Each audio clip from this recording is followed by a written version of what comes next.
இன்றைக்கி வறுத்து போட்ட கொள்ளு குழம்பு எப்படி செய்யுதுன்னு வாங்க பார்க்கலாம். களிக்கு, ரைஸுக்கு எல்லாத்துக்குமே நல்லாயிருக்கும். இதே மாதிரி நீங்களும் ஒரு டைம் ட்ரை பண்ணி பாருங்கள். வாங்க எப்படி சமைக்கிறதுன்னு பார்க்கலாம். இன்றைக்கி கொள்ளு வச்சு கொள்ளு குழம்பு செய்யலாம். கொள்ளை வறுத்து நான் குழம்பு செய்கிறேன். எப்படின்னு வாங்க பார்க்கலாம். பாண்டில் வச்சுக்கலாம். பாண்டில் நம்ம கழுவி சுத்தம் பண்ணியிருக்கிற கொள்ளை சேர்த்திட்டு நல்லா வறுத்துக்கலாம் ஃப்ரெண்ட்ஸ். ஃபஸ்ட்டு இது வறுத்து செஞ்சிங்கன்னா மட்டும்தான் அதனுடைய டேஸ்ட் வரும்.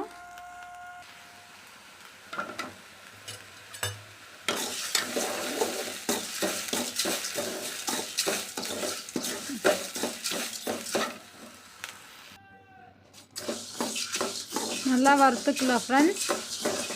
பாருங்கள், இப்போ நம்ம தண்ணியெல்லாம் சுண்டிட்டு பலப்பலன்னு வந்துடுச்சு. ஆனால் வறுபடணும். நல்லா வறுத்துக்கலாம். சவுண்டு வந்து பட் பட் பட்னு சவுண்டு வரும். அதை வச்சு நம்ம வறுத்துடுச்சா கண்டுபிடிச்சிடலாம்.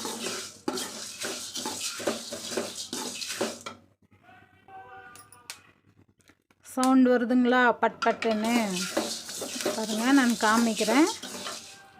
நம்ம ஃபஸ்ட்டு கொள்ளுக்கும் இதுக்கும் டிஃப்ரென்ஸ் பாருங்கள். கலர் திரும்பி இருக்குதுங்களா? இந்த அளவுக்கு வறுபட்ட உடனே நம்ம தண்ணி சேர்த்திடலாம்.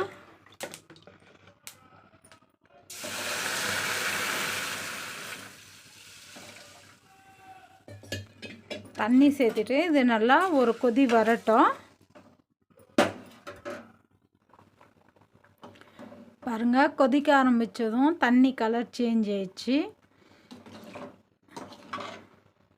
இது அப்படியே வேகட்டும். நம்ம மசாலா ரெடி பண்ணிக்கலாம். பாண்டில் வச்சுக்கலாம். பாண்டில் கொஞ்சமாக எண்ணெய் சேர்த்திக்கிறேன்.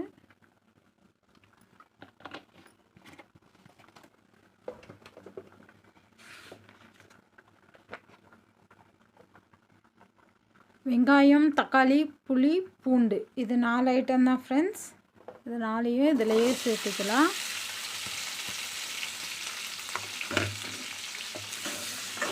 நான் இதுக்கு தேங்காய் யூஸ் பண்ண மாட்டேன்.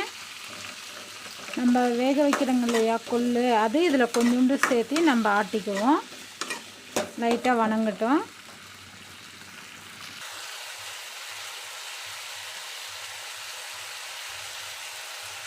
வெந்துட்டு இருக்கிற கொள்ளையும் கொஞ்சம் இதிலையே சேர்த்திக்கலாம் ஃப்ரெண்ட்ஸ். சேர்த்துட்டு இது லைட்டாக வணங்கிடுச்சு. நம்ம ஸ்டவ் அணைச்சிட்டு ஆற விட்டு ஆட்டிக்கலாம்.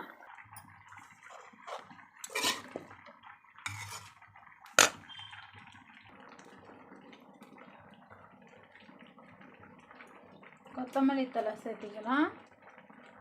சேர்த்துட்டு இது நல்லா நைஸாக ஆட்டிக்கலாம் ஃப்ரெண்ட்ஸ்.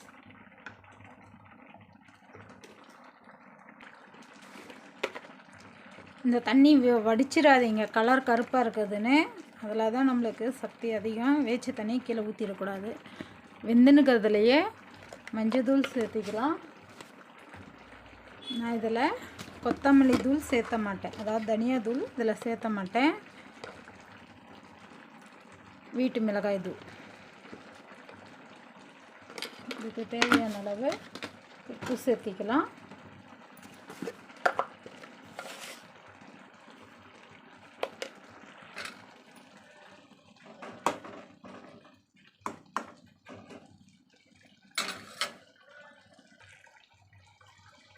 நம்ம வணக்கி ஆட்டியிருக்கிற மசாலாவையும் இதிலே சேர்த்திடலாம். தேவையான அளவு தண்ணி சேர்த்திக்கலாம் ஃப்ரெண்ட்ஸ்.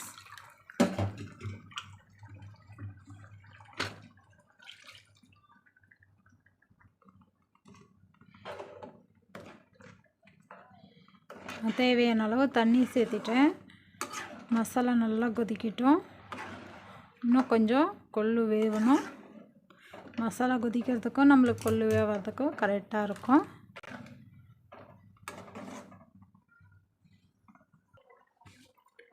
பாருங்க, நம்மளுக்கு நல்லா குழம்பு கொச்சிருச்சு.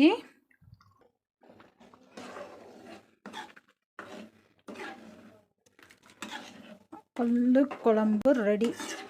நம்ம வீட்டில் இன்றைக்கி வறுத்த கொள்ளு குழம்பு ரெடி. தாளிச்சிடலாம்.